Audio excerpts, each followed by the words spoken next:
Hello, my name is Rhett, and I'm 21 years old. My life up until now has been a crazy journey of confinement and luxury. Sounds weird, right? You can't even begin to imagine how weird it was for me to live such a confusing life. I was constantly in a dilemma about wanting to stay like that forever and wanting to leave everything behind and run away towards freedom. You must be puzzled about what I'm talking about. So, without further ado, I will start narrating my story from the very beginning. I am a single child. My parents are renowned and famous personalities in their respective fields. My dad is a scientist of sorts and deals with artificial intelligence and modern technology.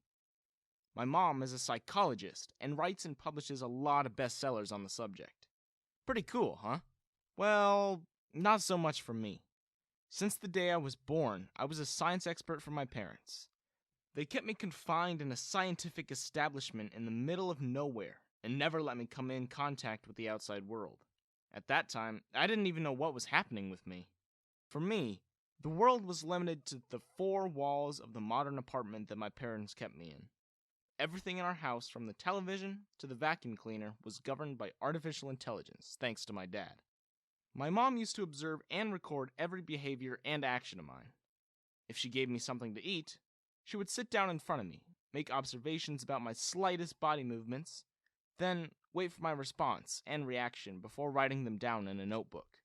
It was weird, but I didn't know it back then. To me, this was normal, because I had been subjected to this from day one. Whatever I did was for their purpose of a scientific experiment and research. Sometimes my mom used to ask me some psychological questions and used to record my answers. Everything related to my life was mechanical and practical. When I was a bit older, around 13 years of age, my dad used to take me to a lab-like room. He would make me sit down on a chair and then plug some wires and machines to my body. As a kid, it was fun and fascinating for me. The thought that he was using me as a subject for his experiment work never even crossed my mind. And it remained that way for years, because I never had access to anything in the external world to suggest otherwise. One thing that I should probably mention here is that my parents were really rich. That was the upside of my life. I got to live in luxury, a dream life. I always got everything I ever needed. Well, okay, not everything, considering that I didn't even know what most of the things that people used were, but my parents took care of my basic needs in such a way that I felt like I was royalty. Being rich may have had to do with the fact that my dad's company had made a major breakthrough in artificial intelligence and algorithm development. His profits and funding were huge. Like, really huge. And as I already mentioned, my mom was a renowned psychologist, so she naturally earned a lot. But at the end of the day, money can't buy you happiness. I had access to everything that I wanted, yet, somewhere in my mind, I was aware that there was a huge hole in my life. The sense of something missing was almost overwhelming. I want to leave this place and see the world that exists out there, I told my dad on my 17th birthday, when he asked me what I wanted for my gift. Trust me, Rhett, he said. There's nothing good out there. Your mom and I just want to protect you. You have to try to understand that. That shut me up for a few days. It was not like I was 100% isolated, though. A few tutors did come to teach me at home. It's like ancient times. I was given the education fitting to the royal kind. My parents have appointed tutors for every subject and every area that existed in the world, from science, language, mathematics, to art, music, and other things. Whatever I knew about the real world was through textbooks. It was hard for me to believe that those textbooks were real. I mean, I had never seen buildings and skyscrapers with my own eyes. How could I possibly believe that those things really existed? And, moreover, the fact that they were man-made, like, how? It was too surreal for me to process. And don't even get me started on nature. Trees, animals, birds, etc. were really a wonder to me. None of it was possible in my eyes. I used to think that either they were someone's imagination, or the images were photoshopped to create an illusion. Yep, My state was that bad. I was not even allowed to meet anyone of the opposite gender. The only female I had ever had any interaction with was my mom. Even all my tutors were males. If you can't let me go outside, then can you bring some people here so that I can make friends? I asked my parents one day. They exchanged a look. No, that's not possible, my dad said. Your life will be in danger.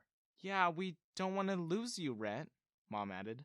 Please just cooperate by being the good boy that you have always been. Maybe that was my biggest fault. The fact that I had been a good boy and always obeyed them. There was a limit to everything. And now, I was at a point where it felt like I would snap anytime soon if I remained inside any longer. I just had this sudden desire to break free and get out of the darn scientific facility disguised as a house. One more thing that I should mention here is that I was a prodigy child.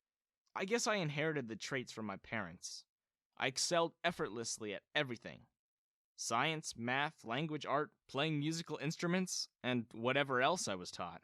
Since my parents always keep an eye on me, they noticed this too, and they often recorded my activities. I mean, at this point it was pretty normal for me, but still, recording all my piano sessions, making me memorize stuff and then making me repeat them was a bit weird. I had a feeling that they were not recording it for themselves. It felt like they had to show it to someone.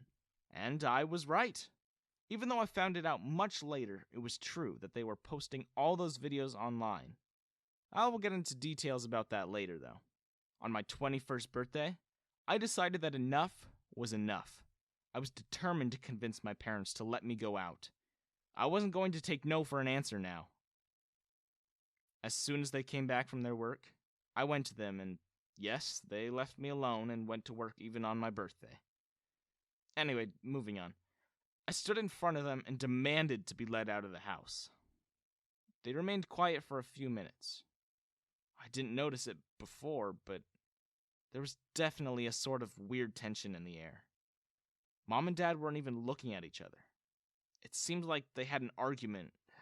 Ugh. Could this timing get any worse? Rhett, we've had this talk many times before, Dad started. You can't go out. It's not safe. I'm tired of hearing the same excuse, I yelled, cutting him off. I don't freaking care whether it's safe or not. I would rather go out and face danger than being stuck here and rotting away. My dad glared at me. What did you just say? What has suddenly gotten to you, Rhett? Not suddenly, I replied. It's been 20 freaking years, if you don't already know. 20 years of isolation and leaving things to my imagination. 20 years of no human contact except for you two and those tutors. Do you even realize what it feels like? My dad was about to say something, but my mom stepped forward this time. She placed a hand on my shoulder and met Dad's eyes. I am with Red on this one. I don't want my son to suffer anymore. You have already done enough damage as it is. Dad gave her an incredulous look. Suffer? Damage? Why are you making me look like some sort of villain? What is your problem? Didn't you support me in everything? You were the one who observed and recorded all of his activities. I just plugged a couple of machines to his brain. That too for the benefit of human beings. Mom took a deep breath. I was wrong. I was completely wrong. I was blinded by my love for you and followed everything you said without even thinking about Rhett. And what did you give me in return? You went ahead and fell in love with that girl anyway. My eyes widened as I processed Mom's words. Girl? What girl? And what were these two talking about? What the heck was happening? Look, Dad started calmly. It wasn't my fault. Mom raised a hand to stop him. You don't have to give me an explanation. We've already agreed on getting the divorce. Nothing is going to change my mind now. I just want the best for my son. I won't fight to get his custody because I know that I'm not in the right space of mind to raise him. I am letting you keep and raise him. Just stop with all the research and experiment crap already and let him live his life. Mom, what are you talking about? Where are you going? I asked in panic. Why did you just mention divorce? Mom turned to me with a sad smile. Rhett, I'm sorry. I failed you as a mother. And instead of making it up to you, I'm running away like a coward. But I don't want to mess with your life anymore. I need time and space to work on myself. I hope you get a better life from now onwards." She didn't even give me the time to reply and just left. I quickly yelled after her, "Mom, no! Please wait!" Dad grabbed my arm and stopped me from following her. "Dad, please! Mom is leaving us! Do something!" I pleaded with him. "Rhett," he placed a hand on my shoulder, "let her go. She doesn't deserve our love. Everything you just heard was true. We are getting a divorce and she is moving out. But don't believe any of the accusations she made about me. I have never done anything wrong with you. I've only ever wanted the best for you and worked towards that." I didn't even know what to believe or think anymore. What was happening all of a sudden? All I wanted was to get out of this suffocating place. How did it end up like this? "Also, Rhett, don't worry," Dad continued. "I won't let you feel the absence of your mom. I am marrying a woman that I love, and she will be your new mom. She will take much better care of you. You will like her a lot." I had read about stepmoms in books. They were usually really evil and manipulative. I was scared. I was so scared. I wanted my mom back. I didn't even care about leaving the house anymore. I just wanted my mom. But that was, of course, not possible anymore. I don't know why I even bothered crying that night when my own mom didn't feel anything towards me and just left me without a second glance. 2 days later, Dad brought home my new mom, aka my stepmom. Her name was Stephanie, and she seemed to be too young, almost around my age. "Hey, Rhett," she greeted me with a sweet smile. "Nice to meet you. I hope we get along." I didn't reply and just ran back into my room, slamming the door shut. I heard my dad shouting at me, but I ignored him. He could do whatever he wanted, but I was never going to accept Stephanie. I stayed holed up in my room the whole day, not even going out to get my meals. Around 8 p.m., there was a knock on my door. "Go away!" I yelled. "I don't want to see anyone!" "Rhett, can we please talk?" Stephanie's voice came from the other side. "I promise I will never bother you again if you don't want to after this." I gave it a thought. It was better to get this over with, so I opened the door and let her in. She had brought dinner for me. She placed the dinner on my bedside table and stood in front of me. "Rhett, I know how difficult it is without your mom." She gave me a sympathetic smile. "And trust me, I don't have any intentions to replace her or anything like that. My main objective of marrying your dad was so that I can meet you." I frowned at her. "What are you talking about? You didn't even know me." She shook her head. "I know you more than you do yourself, in fact. I think the whole world knows you, Rhett." "What is this bullcrap?" I exclaimed, stumbling backwards. I don't believe you. You're trying to mess with me." "I have no reason to," she replied calmly. "I'm not going to get anything by messing with you. Besides," she trailed off. "Besides what?" I snapped. "I like you. I would never do anything to make you feel uncomfortable," she sighed. "I know you don't believe anything I just said, but I have proof." "Then show me," I demanded. "Not now," she replied. "Your dad is about to get back from work. We will talk tomorrow when he leaves in the morning." That night, I couldn't sleep, thinking about all the possible scenarios that Stephanie could show me. The whole world knew me. How? I had never even talked to anyone outside my house. How the heck was it possible? The thought of everyone knowing about me was scary, yet thrilling at the same time. I went to Stephanie as soon as Dad left the next morning. She gave me a smile and made me sit down on the couch beside her. "Give me your phone. I will show you something," she said. I shook my head. "I don't have a phone." She gaped at me. "What?" I shrugged. "It's a sort of window to the world that exists outside these four walls, so I guess that's why I wasn't allowed to have a phone." "I didn't know that the isolation was this bad," she muttered and fished out her own phone. I watched in fascination as she opened a few applications. I had used a phone before, of course, but it was only limited to boring game apps or some really basic things. And Mom or Dad always kept an eye on what I was doing. I didn't have the access to internet. Rhett, you know about social media, right? Stephanie asked. I nodded. I read about it in textbooks. It's the easiest way for people all over the world to connect. It is, she nodded. But it is much more than that nowadays. It is also the easiest way to achieve name and fame. And that's exactly what your parents did. They made social media accounts under your name and posted many videos and photos of your performances. I gave her a confused look. She passed me her phone and pointed towards the screen. Look for yourself. Isn't that you, playing the piano? And that's you singing. And that drawing was made by you, right? Oh, look, there's also a very old video where you are repeating some biology concepts after probably memorizing them. She kept pointing to this and that, while my mind reeled with what I was seeing. It was really me. Everything I had ever done was documented on the internet. So it was not just for experiment, but also for sharing with the world. And that's not all, Stephanie continued. Do you know how many fans you have worldwide? Everyone loves you, Rhett, and they would do anything just to get a glimpse of you.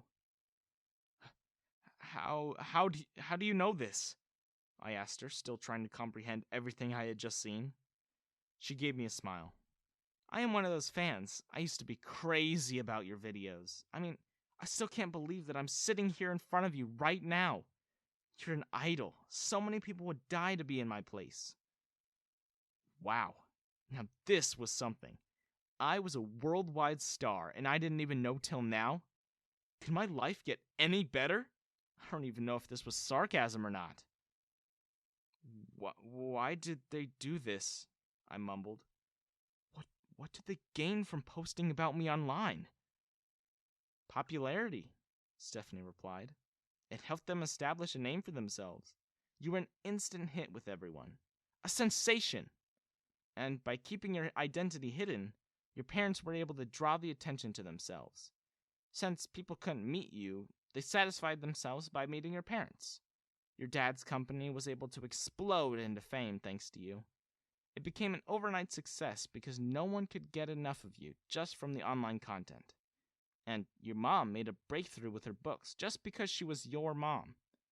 In short, you created your parents' identity and gave them everything they have today. I had done all that? And yet, here I was, feeling empty at the end of the day. Rhett, I know how you feel. Stephanie placed her hand on top of mine. That's why I'm here. I want to help you. I looked at her with hopeful eyes. Really? She nodded. I don't love your dad. No offense or anything, but to me he is a cruel person who did you very wrong. I glanced down. I guess he is. I can't deny the truth anymore. And he's like way too old for me, Stephanie said. The only reason for marrying him so that I could enter this place and get to you. I had never been as thankful to anyone in my whole life as I was to Stephanie in that moment. Thank you, I said sincerely. It means a lot to me. No problem, she flashed me another smile. I just want to see you happy. Both of us are of the same age, yet our experiences are so different. I cannot even begin to imagine my life in such a confined atmosphere. And I won't let you live your life like this anymore either. In the next few days, Stephanie told me about everything that there was to the outside world. We used to talk about such things only after Dad left, of course. He had still not given up on treating me as an experiment. He used to take me to his lab every now and then, and I can't even describe how powerful my urge to protest was. But I was used to controlling myself and not say anything. And soon, it was all going to end. Yes, you heard that right. Stephanie and I were planning to get away. No, more like run away from this scientific establishment soon. We were just waiting for the perfect opportunity. Stephanie told me that Dad had many security guards posted outside the place, and it was really difficult for anyone to enter or leave unless they were given the permission. So, we had to devise a plan. Dad went to some sort of party one night, and we knew that he would come home wasted. And our guess was correct. He was not himself when he came back home around midnight. Stephanie and I immediately put him to sleep in his bedroom and locked his door from outside. Then, I grabbed my duffel bag that I had packed with all my necessary belongings, and followed Stephanie to the main door. Stephanie had already taken care of the guards by mixing sleeping pills in their dinner. All we had to do was make sure to be quiet. We got past the guards successfully, and I tasted freedom for the first time in my life. It was still practically the middle of nowhere, though, so I couldn't see much except for deep forests in distance. My friends will be waiting for us with a car. A few kilometers away, Stephanie said. Just keep walking. It's still not safe. My heart was beating loudly in my chest until we finally reached the car that was waiting for us. We got in, and I finally escaped. But, friends, this was not the end. Do you really think that my dad would leave me alone? Or that he would let Stephanie get away with betraying him? Of course not. And the fact that he was really resourceful and rich was not helping either. We couldn't get to Stephanie's house because my dad would definitely look for us there. Stephanie and I had to go into hiding. We had to rent a place in a shady part of the town. Money was not a problem for us for some time because I had made sure to steal enough cash bundles and stuff them in my duffel bag. For now, the only priority was hiding and not getting caught by my dad or any of my fans out there. I hope I really make it this time, though the chances were slim because Dad had already started looking for me. And if any of my fans found out that I was out here, then it was really the end for me, because then my dad would find out too.